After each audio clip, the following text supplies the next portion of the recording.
Naturally Inquisitive, a podcast by the School of Natural Sciences and Mathematics at UTD. Today we have Dr. Lindsay King with us. So ma'am, your journey has been amazing. We want to know how you came here at UTD, your journey at UTD and what your research is today. Cool, yeah, no, thank you for the question. So I arrived in the US and arrived at UTD on Halloween of 2011, so flew in on Halloween, so now over a decade ago. And my research and the research of my group, so we're concerned with astrophysics and cosmology. And one of the things that we're very concerned with is understanding the most massive objects in the universe. And these things are called galaxy clusters. So clusters of galaxies containing sometimes 1,000 or more individual galaxies, like our own Milky Way. And one of the very amazing things about the universe that was discovered, many decades ago, is that most of the matter in the universe is actually dark matter, so we can't directly see it with any telescope. So one of the things we're very interested in is using different techniques to weigh the most massive objects in the universe and try to understand more about how this dark matter is distributed. Because we can't directly see this matter with telescopes, we have to use other techniques in order to infer its presence. And a lot of those techniques are based on the gravity of the dark matter. And so that's one very cool and exciting thing is understanding more about the nature and the properties of dark matter and how it's distributed in these very massive objects.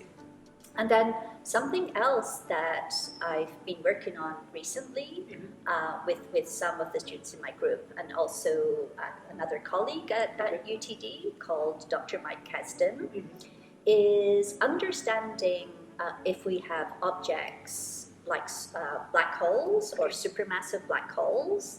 And we think that supermassive black holes inhabit the centers of most normal, most massive galaxies. Wow. And we think that regular stellar mass black holes are the endpoints of the evolution of massive stars.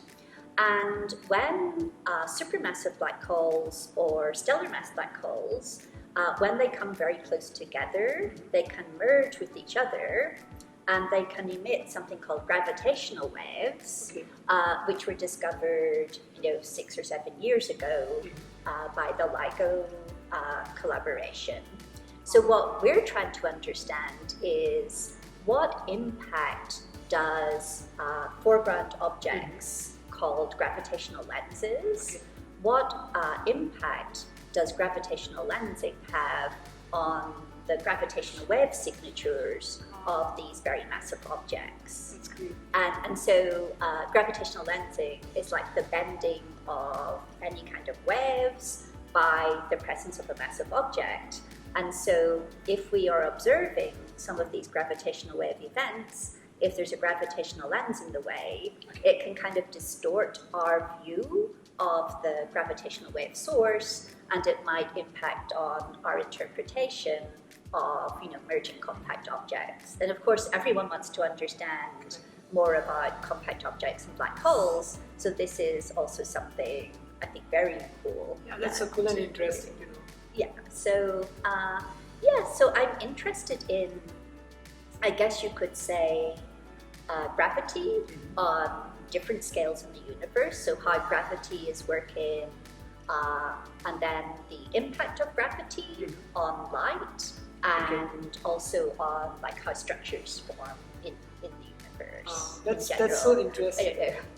And I'm interested in, and my group are interested in combining computational astrophysics, so studying some of these systems using computers, or also doing observations. So we've had programs with telescopes like Hubble Space Telescope and other ground-based telescopes to directly measure some of these very interesting systems. That's so good.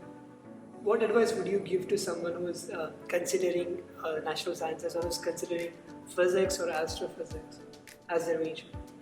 So one of the very important things for whatever you do when you go to college is, I think, that you have to be really loving, really enjoying the subject, and so that you want to read about it, you want to kind of work on it. So really like curious, exactly, curiosity. Oh, what we can say is naturally inquisitive. Yeah, exactly. So that would be like one of the most important things. And in terms of preparation for sciences, particularly for physics, for astrophysics, would be if you get an opportunity also in school at any time, like middle school or high school and so on. Also, like one of the important tools nowadays in astrophysics is computing. So whatever, pick up a computer language if there's a computer class, Python or some other kind of language. Like delve into computing, even if it's like you have a laptop or whatever, or a desktop at home, just have a little go at learning a bit about computing, coding, because that's almost like one of the languages of astrophysics. So that would be really good preparation. And then I would advise people, do what you love. Don't worry about. Sometimes I'll have the question, well, what exactly would I do with physics if I decide, to go get a job afterwards? But there are so many careers that physics graduates actually enter.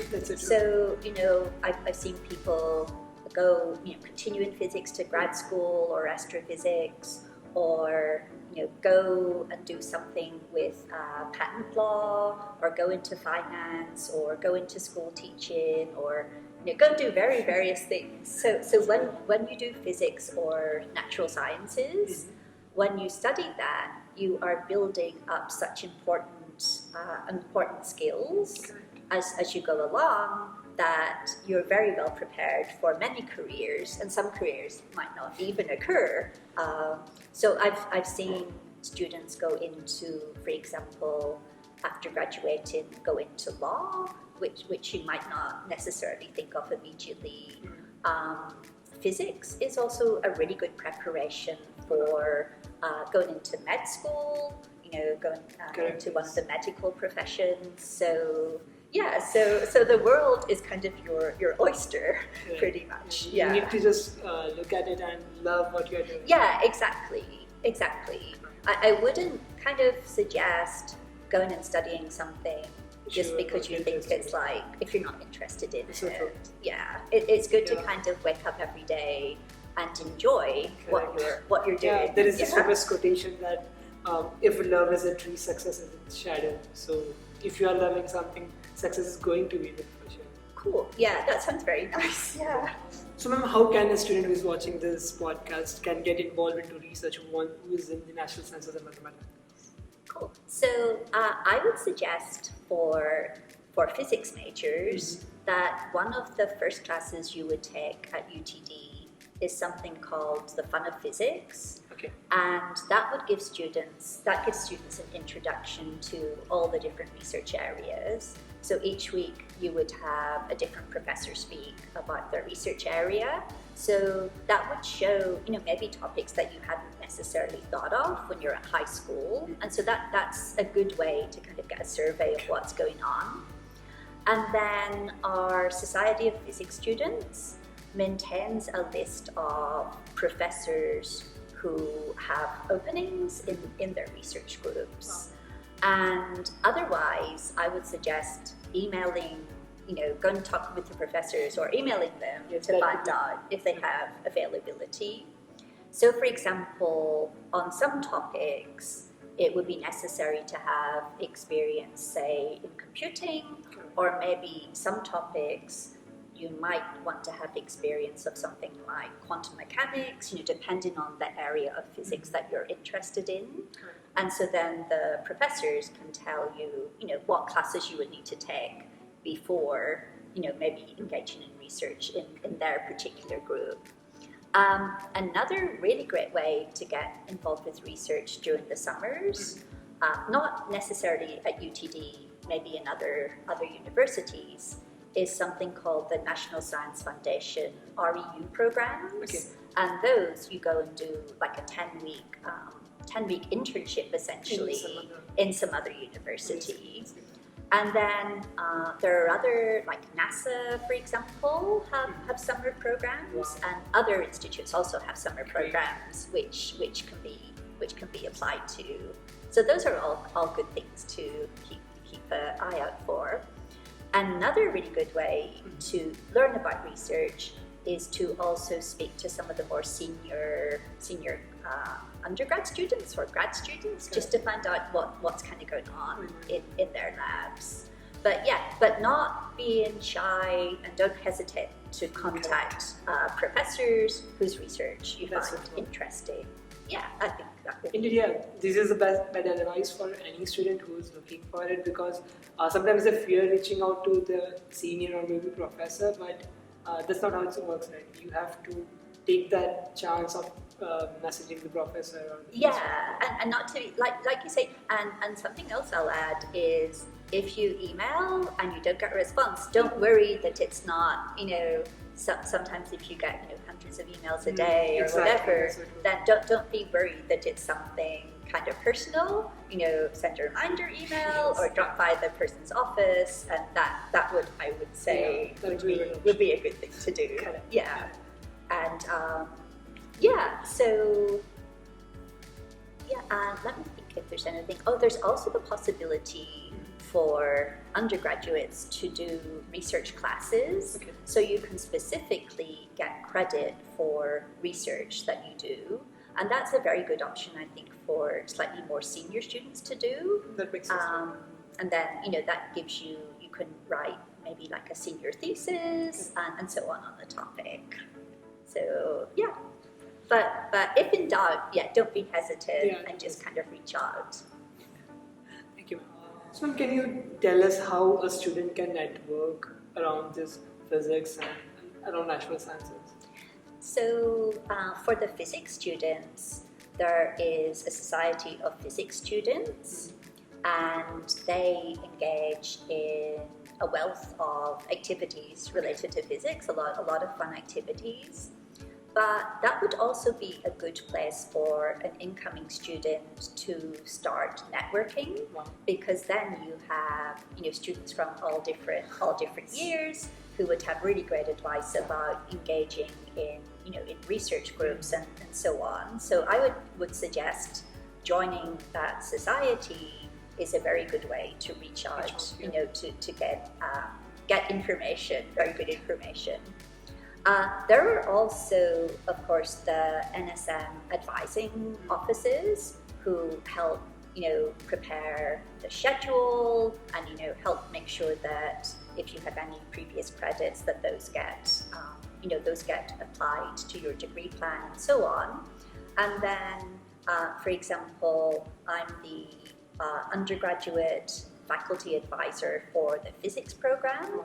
So if people have general questions about getting involved in research, then I'm happy to meet with people and talk about that.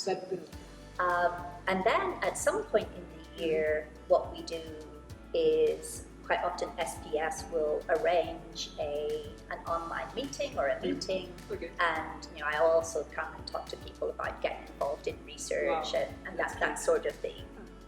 I would also really encourage students, when you go to class, you're sitting there and you might not know so many people, but there are opportunities for people to get together and, sometimes work on studying together is a very good thing to do. Certainly I did that as an undergrad, and then you get people with, one person knows about topic X, another person knows about topic Y, and kind of sharing your understanding. Exactly. So not being shy to reach out to other students, and not being shy to reach out to professors. I would super encourage people to go to office hours of any class they're attending, because in that way you get to know the professors, but you also get to know other regulars at the office hours, other students who are also attending at the same time. So that is a very good way, I think, to start networking and so on. And then there are other societies on campus where, depending on your interest, you could get involved with and so on. Yeah. That's a great but not being frightened to talk to people, yes. and that is I think the main thing really. True that. Yeah. That's great, ma'am. Thank you so much for being here. I think the advices that you have given would be really helpful for the current and prospective students. So thank you so much for that. Yeah, no, thank you so much. Thank you for, Yeah. So keep watching Naturally Inquisitive, a podcast by the School of Natural Sciences and Mathematics.